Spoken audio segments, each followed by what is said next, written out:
Kani kedai ke Batisi TV, bat pidang pet ya ke kubur baman kasni, belawan rasa pi da ke rupa, ringkat bat ke Orange Nissan, lom sokpo near Fire Brigade Shillong. New Nissan Kicks. Bookings open now. Haka jing kon haka wat ke bakado haka lempung ya kop lekai football, jong ke First Division Hajowai, ya ke balatip kum ke 9 Chatista Karkongor Memorial Trophy, arajar kat kendai, ke bala pelong de ke West Gentle Hills District Sports Association. Kajing kon ke belalong haka Southrik mentau naiwing araja ke kendai, kelalong hapa dan ke kenhon, jong ke lat labo bat ke so menting. Haka jing kon haka ni kesngi hamadan kiang nang ba Stadium Jowai, kajing kon kelalong ke basyong shed ya kinong kersan. Namartat hadu ke kelip mat ke bakado, kipat ba kim syam lala banrai, mano ban yora ya ketong. Henry detat hadu bau referee, ulaput ya ke bisel, ban penkut no ya ke jing kon, hadin beladap pura ke por haka kelamien. Baka kenhon lat labo kala pelim no ya kenhon sok menting tang da shigo lanot. Ya kene kelempong lawan ban penha perda, ha kene kesngi da u Deputy Commissioner jaka West Gentle Hills District uba Garat LSN Dykes IAS. Ringkat ke jingdan lang u District Sports Officer ke West Gentle Hills District uba krubok pasa kumusembot kongsan. Kiwe de kibadan lang ha kene kesngi kikentom. Ya kinong kitkam jong ke Meghalaya State Olympic Association Bakun top yu President uba John F. Karshieng, u Vice President uba Yan Kongman, u General Secretary u C. Chowdhury, bat u Joint Secretary uba Finely Parian. Nang ta kinong kitkam jangka West Gentle Hills District Sports Association bakun top yu Working President uba EMH Pasa, u General Secretary uba Lamat O Lalu bat kiwe-kiwe. Kakanhon ka balayo ra ikanam nakdo hakan igasngi, nalor ka trophy bat ki certificate kalayo ra ru ika kusnam da kapisa laipo hajar tingka. Kat ba kakanhon ka balawan baar kalayo arpo hajar tingka. Naki kusnam shimet pat hakan ikalempong urang yelekai ubalayo bantap bon ki gol. Ne ya ubalayo ikanam top scorer udai Usimion Suchang na kakanhon latlabo ubalayo athap hadu khatway tidiki gol. Ya kanam best goalkeeper layo do loving kindness kendan na kakanhon sok menting.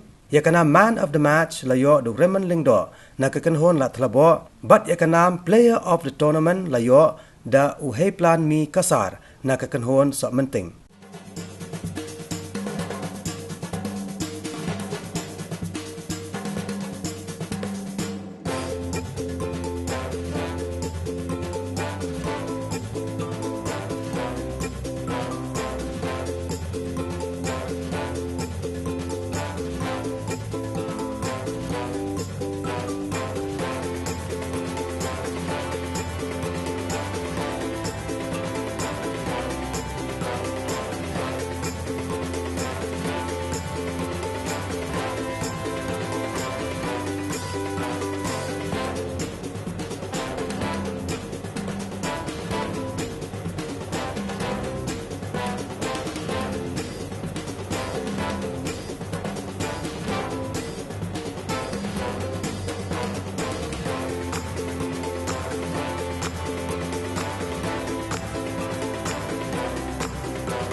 was the best goalkeeper.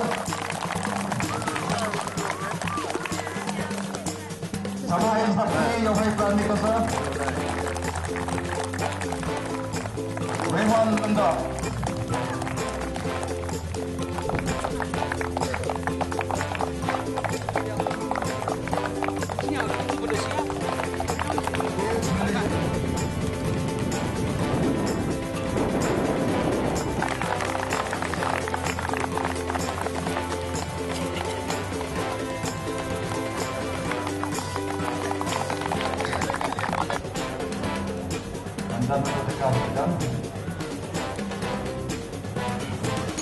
Now we'll have a photo session with the members of the